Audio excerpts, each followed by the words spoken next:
तो last episode के and पे हमने देखा था कि डीमन जनरल इस बात का फायदा उठाते हैं और हिमालय सुप्रीम के ऊपर स्ट्राइक लगा देते हैं। जब हिमालय सुप्रीम का ध्यान भटक जाता है, वो साइड के ऊपर देख रहे होते हैं, उसी वक्त वो उसके ऊपर एक कट लगाकर आगे गुजर जाता है और उसे कहता है कि अब तुम्हें समझ आए कि यहाँ पर तुम्हारी हालत ऐसी होने वाली है, बहुत ही जल्दी तुम यहाँ पर गिरे पड़े हो ग्राउंड के ऊपर और तुम सभी लोग यहाँ पर हमारे हाथ से मरने वाले हो। जबकि दूसरी तरफ दिखाता है कि वहाँ पर मॉन्स्टर्स होते हैं सभी, यानी क्योंकि डीमंस में चेंज हो चुके हैं, उनके जो डिमोनिक सोल्जर्स हैं, तो उन सभी से फाइट करने के लिए लगता है शायद जोखा की जरूरत पड़ेगी। तो वहाँ पर उसे कहता है कि अब देखता हूँ तुम में से कौन यहाँ पर बच पाता है, चाहे तुम लोग यहाँ पर अपने साथ कितनी ही आर्मी क्यों ना लेकर आए हो, लेकिन हमारे पास यहाँ पर डीमंस है। इन सभी डीमंस को मार पाना तुम सभी के पास की बात तो बिल्कुल भी नहीं है, और इतने सारे डीमंस एक साथ अगर अटैक करने के लिए आगे बढ़ेंगे तो क्या ही कर लोगे। तो यहीं पर दिखाते हैं कि हमारी मिस नैमकुंग जो होती है वो आगे बढ़ती है, तो मिस योन जो होती है वो बड़ी तेजी के साथ आती है और आकर एक एक करके उनको काटना शुरू कर देती है। तो मिस योन की तलवार भी इन सभी डीमंस के ऊपर काम कर रही होती है और बड़ी आसानी के साथ उनको काट कर वो आगे गुजर रही होती है, जिसकी वजह से ये देखकर जो जनरल होता है वो भी काफी हैरान हो जाता है, कहता है कि अब ये लड़की कौन है, ये इतनी स्ट्रॉन्गर कैसे हो सकती है और ये इतनी आसानी के साथ यहाँ पर इन सभी को कैसे मार रही है।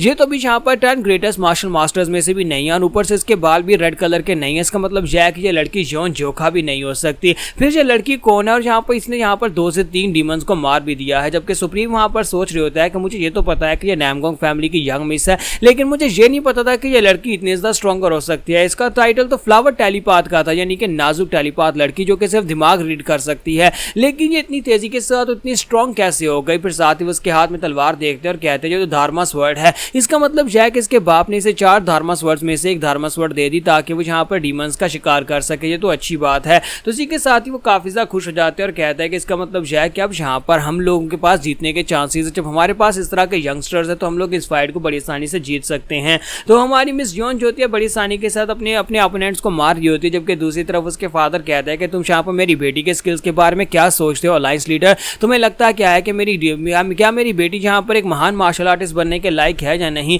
तो अलायंस लीडर उसे कहता है कि मैं यहाँ पर क्या ही कहूँ, मैंने यहाँ पर इस तरह की जीनियस लड़की पहले अपनी जिंदगी में कभी नहीं देखी। मुझे लगता है कि तुम्हारे पास तुम्हारे क्लैन में तुम्हारी बेटी सबसे बड़ी जीनियस है। तो ये बात सुनने के बाद उसे कहता है हाँ ऐसी बात है। अलायंस लीडर उसे कहता है कि मुझे तो लगा था कि तुम यहाँ पर अपने सारे स्किल्स को अपने बेटे को ट्रांसफर करने वाले हो, क्योंकि जाहिर सी बात है बेटा ही आगे सक्सेसर बनता है, बेटी तो शादी करके चली जाती है, लेकिन फिर भी तुमने अपनी बेटी को सारे स्किल्स दे दिए। तो फादर उसे कहता है कि हाँ मुझे लगता है कि योन को मैंने जितना प्यार किया है उससे कम मैं यहाँ पर अपने बेटे से प्यार नहीं करता, बल्कि मैंने उससे भी यहाँ पर यह स्किल सिखाने की कोशिश की थी। मैंने बचपन से यहाँ पर योन की एनर्जी को जान लिया था, मुझे पता था कि योन जो है वो एक काफी ज्यादा कमाल की मार्शल मास्टर बनने वाली है, लेकिन इसके बावजूद उसका मार्शल आर्ट्स के अंदर बिल्कुल भी दिलचस्पी नहीं थी। तो अलायंस लीडर उसे कहता है कि अच्छा तो ये बात है। फिर साथ ही उसे कहते हैं कि अब बताओ कि तुमने यहाँ पर उसके बारे में क्या सोचा है, क्या वाकई में वो 10 ग्रेटेस्ट मार्शल मास्टर्स में शामिल होने वाली है। तो मास्टर कहता है कि हाँ क्यों नहीं, मुझे लगता है कि हमारी जनरेशन का वक्त पूरा हो चुका है और यहाँ पर यंगर जनरेशन का वक्त है जो कि हमें रिप्लेस करने वाली है।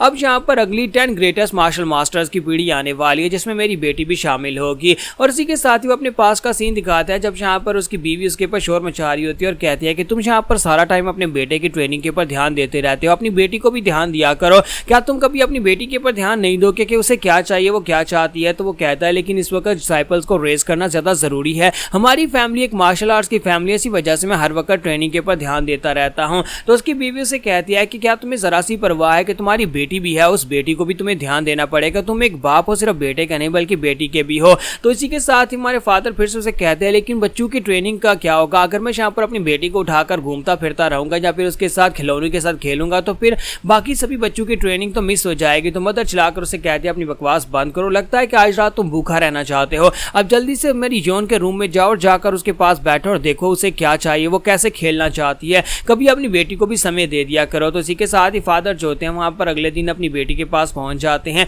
तो फादर के पास अपनी बेटी के लिए कुछ भी नहीं था, उसे ये नहीं पता कि बेटियों के साथ कैसे खेला जाता है या फिर उन्हें कौन सी गेम्स पसंद होती हैं। तो फादर कहता है कि मुझे आइडिया नहीं था कि मैं यहाँ पर इसके साथ क्या करूँ, तो मैं इसे ट्रेनिंग ग्राउंड के अंदर लेकर आ गया और यहाँ पर ट्रेनिंग करना शुरू कर दी। तो वो लकड़ी की तलवार के साथ उसे वहां पर बता रहे होता है कि तुम एक लड़की हो और हमारी मार्शल आर्ट्स लड़कियों के लिए सूटेबल नहीं है, लेकिन फिर भी मैं यहाँ पर तुम्हें मार्शल आर्ट्स की टेक्निक सिखाऊंगा, तुम्हें बेसिक्स पता होने चाहिए कि तलवार को कैसे घुमाया जाता है। तो फादर उसके सामने वहां पर तलवार को घुमा रहे होते हैं, लेकिन उन्हें यहाँ पर ऐसा लग रहा होता है जैसे कि यहाँ पर वो एक जोकर की तरह परफॉर्म कर रहे हैं, क्योंकि एक लड़की को सिखाना काफी ज्यादा मुश्किल हो सकता है। तो इसी के साथ ही हमारी जॉन साइड के ऊपर खड़ी खड़ी सब कुछ देख रही होती है। तो फादर कहता है कि मुझे लगता है कि मैं एक बेवकूफ इंसान लग रहा हूँ, एक लड़की को सिखाने की कोशिश कर रहा हूँ और एक लड़की यहाँ पर जो कि तलवारबाज में बिल्कुल भी इंटरेस्टेड नहीं, हो सकता है कि वो घर गृहस्थी या खाने पकाने की चीजों और गुड्डा गुड्डी की शादी करने में ज्यादा इसकी दिलचस्पी हो, क्योंकि मार्शल आर्ट में बिल्कुल भी दिलचस्पी नहीं ले रही होती। लेकिन इसी के साथ ही हमारे जॉन अपनी तलवार को घुमाकर उन्हें दिखाती है। जैसे वो उसके मूवमेंट्स को देखते हैं तो फादर हैरान रह जाते हैं और कहते हैं कि तुमने ये कैसे कर लिया,